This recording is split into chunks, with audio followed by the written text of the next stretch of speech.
कृष्णाय वासुदेवाय हरे परमात्मने प्रणतः क्लेशनाशाय गोविंदाय नमः नमः। आइए सुनते हैं अधिक मास की कथा। सूत जी कहने लगे कि हे तपोधनो, भगवान विष्णु और श्री कृष्ण जी के वचन सुनकर नारद अत्यंत प्रसन्न हुए, परंतु फिर भी प्रश्न करने लगे। नारद जी कहने लगे कि प्रभु, रुक्मणी नाथ जब बैकुंठ को चले गए, फिर गए तो अधिक मास को अपने धाम में बसाया। वहाँ बैकुंठ में बसकर अधिक मास अत्यंत आनंद से रहने लगा और भगवान के साथ क्रीड़ा करने लगा। श्री कृष्ण ने मन में प्रसन्न होकर मलमास को 12 महीनों का स्वामी बना दिया। इस प्रकार भक्त वत्सल भगवान युधिष्ठिर और द्रौपदी को कृपा से देखते हुए अर्जुन से बोले, हे राजसिंह, दुख में डूबे होने के कारण तुमने तपोवन में आए पुरुषोत्तम का आदर नहीं किया और वृंदावन चंद्र का प्रिय मास आपके वन में रहने से अनजाने में चला गया। भय से दुखित मन वाले भीष्म द्रोण भी नहीं जान पाए और भय के द्वेष से तुमने नहीं जाना। वेद व्यास जी से प्राप्त विद्या आराधना में लगे रहे भयंकर युद्धशाली अर्जुन इंद्रप्रस्थ गए, पर उसके दुख से दुखित भाग्यवश आप लोगों ने अधिक मास को नहीं पहचाना। अतः अब क्या करना चाहिए? मनुष्य को प्रारब्ध का भोग भोगना पड़ता है, कर्म भोगने से ही समाप्त होते हैं। हे महाराज, अब आपके दुख का दूसरा कारण कहता हूँ। इतिहास पूर्वक इस कथा को अच्छी तरह श्रवण करो। कृष्ण भगवान कहने लगे, यह द्रौपदी पूर्व जन्म में महाभाग्यशाली ब्राह्मण की पुत्री थी। कुछ काल व्यतीत होने पर 10 वर्ष की हो गई। अपने पिता की यह एक ही पुत्री थी और बड़ी चतुर, गुणवती और सुंदरी होने के कारण यह पिता को अत्यंत प्रिय थी। यह पड़ोसन सखियों का सुख देखकर पुत्र पौत्र की इच्छा करने लगी और विचारने लगी, ऐसे मेरे भी अच्छे गुण और भाग्य वाले पति होते और सुख देने वाले श्रेष्ठ पुत्र किस प्रकार उत्पन्न हों। परंतु प्रारब्ध ने तो पहले ही नाश कर दिया। क्या करूं? क्या किसी मुनि के पास जाऊं या किसी तीर्थ में जाकर के वहां पर रहूं? मेरा भाग्य कैसा हो गया कि कोई भर्ता मेरी इच्छा नहीं करता। बड़े आश्चर्य की बात है, मेरे भाग्य से मेरा पंडित पिता भी मूढ़ हो गया है। विवाह काम प्राप्त होने पर भी मेरे जैसी जोड़ी का वर मुझे नहीं सौंपता। यानी अनेक प्रकार के प्रश्न, अनेक प्रकार के विचार इसके मन में आने लगे।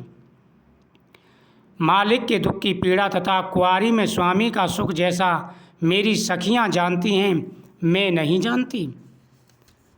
ऐसे अनुकूल तथा व्याकुल वाले मनोरथ की चिंता से मेरी भाग्यवती माता पहले कैसे मर गई। शोक और मोह की तरंगों से पीड़ित कन्या का पिता यह मेधावी ऋषिराज भी पृथ्वी में विचरने लगा, पर कन्यादान के निमित्त जोड़ी का वर ढूंढने पर नहीं मिला और वह मन में निराश हो गया। यानी ब्राह्मण अपनी कन्या, इधर कन्या पति की कामना करने लगी, दूसरे के सुखों को देखकर उधर उसका पिता सभी जगह अपनी कन्या के लिए वर की तलाश में घूमा, लेकिन उसे कोई अच्छा वर मिला ही नहीं। तब वह ऋषिराज शरीर में अतिशूल होने के कारण व्याकुल हो गया। श्वास पर श्वास से युक्त होकर लौटता गिरता घर आकर गिर पड़ा, जैसे मदिरा पान करने से मूर्छा प्राप्त हो जाती है, और अपनी पुत्री का स्मरण किया।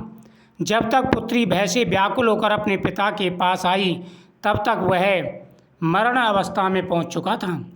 देह वियोग से अकस्मात कांपता हुआ और कन्यादान के प्रसंग से उठे हुए महोत्सव से रहित और पूर्व काल के लिए गृहस्थी धर्मों से रहित होकर संसार की वासना को छोड़कर हरि में मन को लगाता वह मेधावी ऋषिराज श्री हरि पुरुषोत्तम को याद करने लगा। हे श्री कृष्ण, हे गोविंद, हे हरे, हे मुरारी, हे राधेश, हे दामोदर, हे दीनानाथ, हे हसीकेश, आपको नमस्कार है।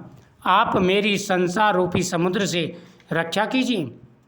इस प्रकार मुनि के वचन सुनकर बहुत जल्दी भगवान के पादर्श मरे हुए मुनि की जीवात्मा को लेकर बैकुंठ के लिए गए और वह पुत्री पिता का स्मरण सुनकर हाय हाय कर रोती और पिता की देह को गोद में लेकर विलाप करने लगी।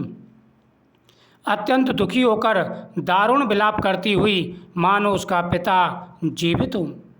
जब उसने आकर के देखा उसका पिता मृत अवस्था को प्राप्त हो चुका है, तो वह ब्राह्मण की पुत्री पिता के सिर को गोद में रख कर के बहुत ही बुरी तरह से रोने लगी। अत्यंत व्याकुल होकर कहने लगी, हाय पिता, मुझको किसके सहारे छोड़कर विष्णु लोक को चली गई।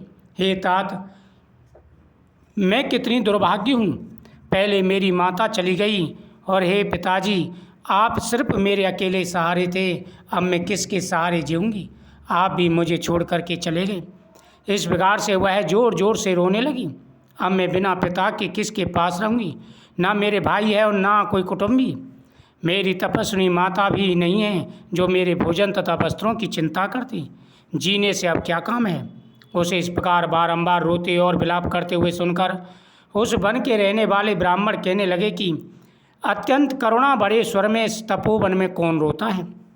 फिर तपस्वी मेधावी ऋषि की पुत्री का रोना निश्चय करके वहाँ पहुँचे और वहाँ पुत्री की गोद में मरे हुए मुनि को देखकर वन के रहने वाले भी रोने लगे और पुत्री की गोद से मुर्दे को लेकर शमशान घाट में ले जाकर अंत्येष्टि विधि से चारों तरफ काष्ठ लगाकर जला दिया और कन्या को समझाकर सब अपने अपने घरों को चले गए। और कन्या ने धैर्य धारण किया। यानी जब सभी ने देखा कि कौन कन्या रो रही है, तो सभी उस ऋषि के आश्रम पर गए, ब्राह्मण के आश्रम पर गए और देखा कि उसका पिता मर चुका है। सभी ने उसके पिता की अंत्येष्टि क्रिया कराई और फिर उन्होंने उसकी पुत्री को समझाया, अनेक प्रकार से उसे समझाया और समझाने के बाद में सभी अपने अपने घर को चले गए। इसके बाद में उसने यथाशक्ति खर्च करके अपने पिता की और देह क्रिया की। जब सभी अपने अपने घर को चले गए, उसके बाद में कन्या ने जैसे भी सामर्थ्य था उस प्रकार से अपने पिता की अंत्येष्टि अर्धदेह क्रिया कराई। सच्चे मन से की गई पूजा का अनंत गुना फल प्राप्त होता है, लेकिन व्यक्ति जैसा कर्म करता है उसे कर्म तो भोगना ही पड़ता है। इसलिए कहते हैं कि जब भी ऐसे शुभ महीने आएँ तो भगवान की पूजा जरूर करें। भगवान कृष्ण सभी प्रकार के मनोरथों को पूरा करते हैं। इस महीने में की गई पूजा का बहुत बड़ा पुण्य फल प्राप्त होता है। इस महीने में किए गए दान का अनंत गुना फल प्राप्त होता है। मनोरथ पूरे हो जाते हैं, खुशियाँ आती हैं, सुख और समृद्धि आती है और जीवन में आ रहे सारे कष्ट दूर हो जाते हैं। कृष्णाय वासुदेवाय हरे परमात्मने प्रणतः कलेश नाशाय गोविंदाय नमो नमः। भगवान कृष्ण के मंत्रों का जाप करें, हर मनोकामना पूरी होगी।